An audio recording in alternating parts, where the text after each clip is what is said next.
Hi friends, welcome to our channel.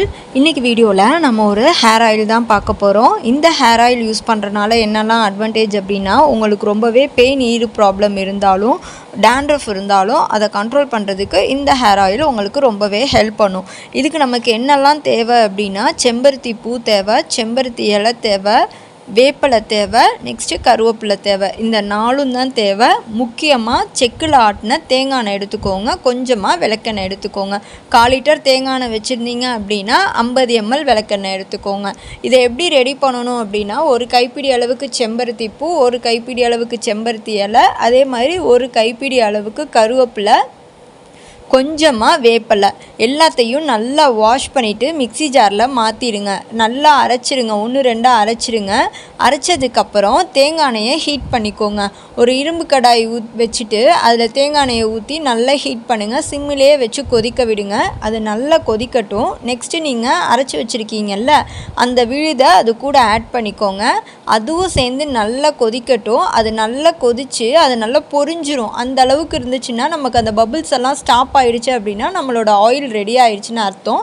இப்போ நீங்கள் எடுத்து வச்சுருக்க விளக்கெண்ணெயை அது கூடயே ஆட் பண்ணிடுங்க. ஆட் பண்ணிவிட்டு உடனே இதை நீங்கள் ஃபில்ட்ரு பண்ணிலாம் எடுக்காதீங்க, அப்படியே வச்சுருங்க, சட்டியிலேயே இருக்கட்டும். ஒரு 2-3 நாள் அதை சன்லைட்டில் வச்சு எடுங்க. அதுக்கப்புறம் இந்த ஆயிலை நீங்கள் ஃபில்ட்ரு பண்ணி எடுத்துக்கோங்க. ஃபில்ட்ரு பண்ணி எடுத்துகிட்டு ரெகுலர் ஆயிலாகவே இதை நீங்கள் அப்ளை பண்ணலாம். அப்படி இல்லை ஹேர் வாஷ் பண்ணுறதுக்கு முன்னாடி அப்ளை பண்ணுறீங்கனாலும் அப்ளை பண்ணிக்கோங்க. நல்லா கையில் ஊற்றிட்டு நல்லா தலையோட வகுடில் எல்லா பக்கமும் நல்லா ஈவனாக படுற மாதிரி கொஞ்சம் கொஞ்சம் பார்ட்டிஷனாக எடுத்து எல்லா பக்கமும் அப்ளை பண்ணுங்கள். அப்ளை பண்ணிவிட்டு ஒரு 20 மினிட்ஸ் இல்லை 25 மினிட்ஸ் விட்டுட்டு ஷாம்பு போட்டு வாஷ் பண்ணிடுங்க. இல்லையா உங்களுக்கு ரெகுலர் ஆயிலாக அப்ளை பண்ணணும் அப்படின்னா இந்த ஆயில் உங்களுக்கு ரொம்ப டென்சிட்டி அதிகமாக இருக்குன்னு நினச்சிங்கன்னா இது கூட 2 ஸ்பூன் எடுத்துகிட்டு நார்மல் கோகோனட் ஆயில் 2 ஸ்பூன் எடுத்துகிட்டு டபுள் பாயிலிங் மெத்தடில் ஹீட் பண்ணிவிட்டு அப்ளை பண்ணிக்கோங்க. நல்லா எல்லா பக்கமும் படுற மாதிரி எப்போவுமே ஆயில் அப்ளை பண்ணணும். அதுக்கு நீங்கள் ஆயிலை ஹீட் பண்ணிவிட்டு அப்ளை பண்ணிங்கன்னா ஈவனாக எல்லா பக்கமும் நல்லா ஸ்ப்ரெட் ஆகும். ஆயில் அப்ளை பண்ணாலும் நல்லா கையால் மசாஜ் பண்ணி விடுங்க. ஹேரோட ஸ்ட்ராண்ட்ஸில் படுற மாதிரி அப்ளை பண்ணுங்கள்.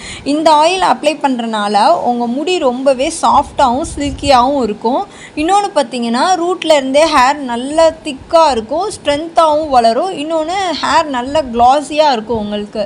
நெக்ஸ்ட்டு இதில் நம்ம வேப்பலை யூஸ் பண்ணியிருக்கோம். வேப்பலை யூஸ் பண்ணியிருக்கனால அது உங்களுக்கு dandruff ப்ராப்ளமாக கண்ட்ரோல் பண்ணும். இன்னொன்று உங்களோட பெயின் ஈர் ப்ராப்ளமாக அதை கண்ட்ரோல் பண்ணும். திரும்ப உங்களுக்கு அது வராமல் இருக்கிறதுக்கு ஹெல்ப் பண்ணும்.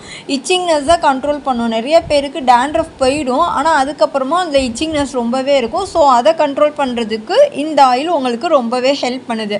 நெக்ஸ்ட்டு கருவேப்பிலை யூஸ் பண்ணியிருக்கோம். கருவேப்பிலை யூஸ் பண்ணியிருக்கனால உங்களோட க்ரே ஹேரை தடுக்கிறது மட்டும் இல்லாமல் ரூட்டில் இருந்தே உங்கள் ஹேர் நல்லா ஸ்ட்ரென்த்தாக இருக்கும், ஈவனாக இருக்கும். தின்னாக இருக்க ஹேர் வந்து நல்லா திக்காக வளரும்.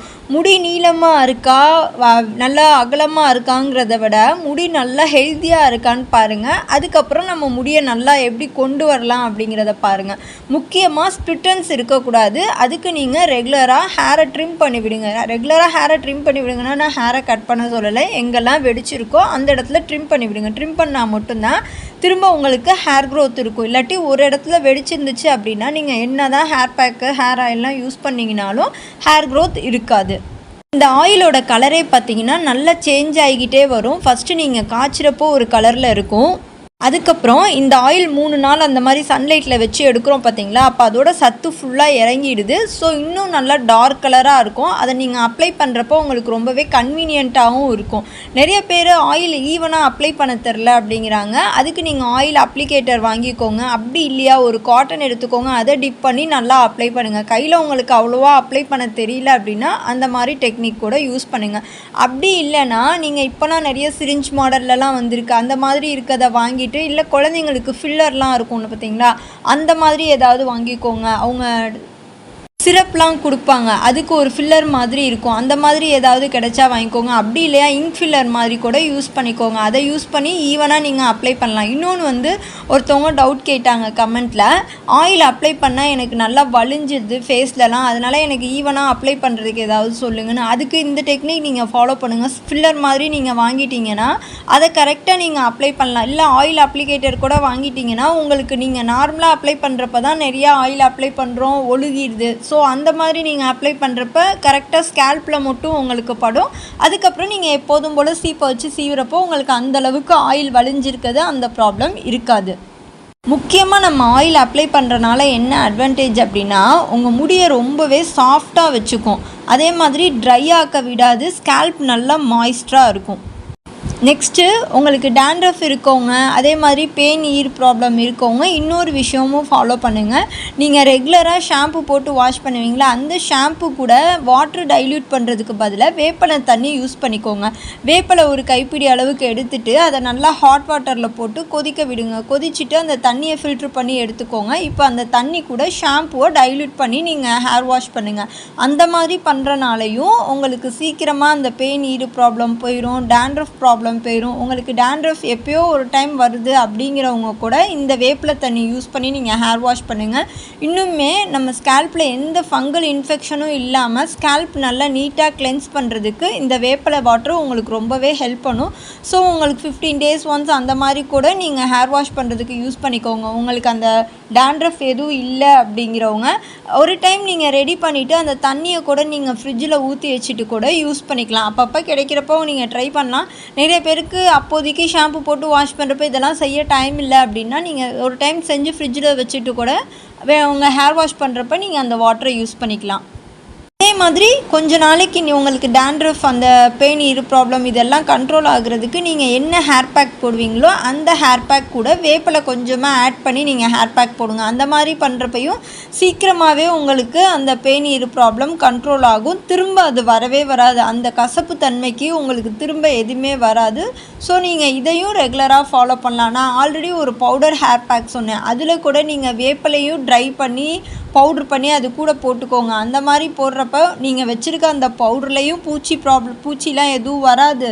இன்னொன்று பார்த்தீங்கன்னா நீங்கள் அதை ஸ்கேல்பில் போடுறப்போ உங்கள் ஸ்கேல்ப்பையும் அது கிளென்ஸ் பண்ணுறதுக்கு ரொம்பவே ஹெல்ப் பண்ணும்.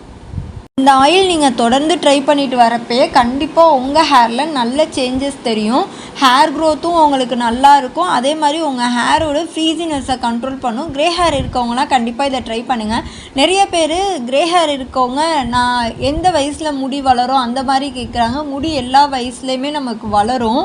இன்னொன்று என்னென்னா நம்மளோட உடம்புல பிளட் சர்க்குலேஷன் எவ்வளோக்கு எவ்வளோ நல்லா இருக்கோ அந்தளவுக்கு நமக்கு ஹேர் க்ரோத் ரொம்பவே நல்லாயிருக்கும். நம்ம பாடியில் எல்லா விட்டமின்ஸு, மினரல்ஸு, நியூட்ரிஷன்ஸ் எல்லாமே கரெக்டாக இருக்குங்கிறப்ப நமக்கு எந்த ப்ராப்ளமும் இருக்காது. ஹேர் க்ரோத்துமே ரொம்பவே நல்லாயிருக்கும். அதுக்கு தகுந்த மாதிரி ஃபுட்டும் நம்ம எடுத்துக்கணும். அந்த காலத்துக்காரவங்களாம் பார்த்திங்கன்னா இப்போ கூட அவங்களோட ஹேர்லாம் நல்லாயிருக்கும். ஸோ அந்தளவுக்கு அவங்க ஃபுட்டு எடுத்துக்கிறாங்க. நம்மளும் அது மாதிரி ஹெல்த்தியான ஃபுட்டு அதெல்லாம் எடுத்துக்கிறப்ப நம்மளோட ஹேருமே நம்ம நல்லா வச்சுக்கலாம். நம்மலாம் என்னென்னா காஸ்மெட்டிக்ஸ்லாம் யூஸ் பண்ணுறோம். அவங்க எதுவுமே யூஸ் பண்ணாமே அவங்களோட ஸ்கின் பார்த்திங்கன்னா அவ்வளோ க்ளோவிங்காக இருக்கும். இதுக்கெல்லாம் ரீசன் அவங்க சாப்பிட்ட அந்த மாதிரி ஃபுட்டு. ஸோ நம்மளுமே ஹெல்த்தியான ஃபுட்டெல்லாம் எடுத்துக்கலாம். இந்த மாதிரி சின்ன சின்ன விஷயமும் ஃபாலோ பண்ணுறப்ப நம்மளோட ஹேர்லேயும் நல்ல சேஞ்சஸ் தெரியும், நம்ம ஸ்கின்லேயும் நல்ல சேஞ்சஸ் தெரியும்.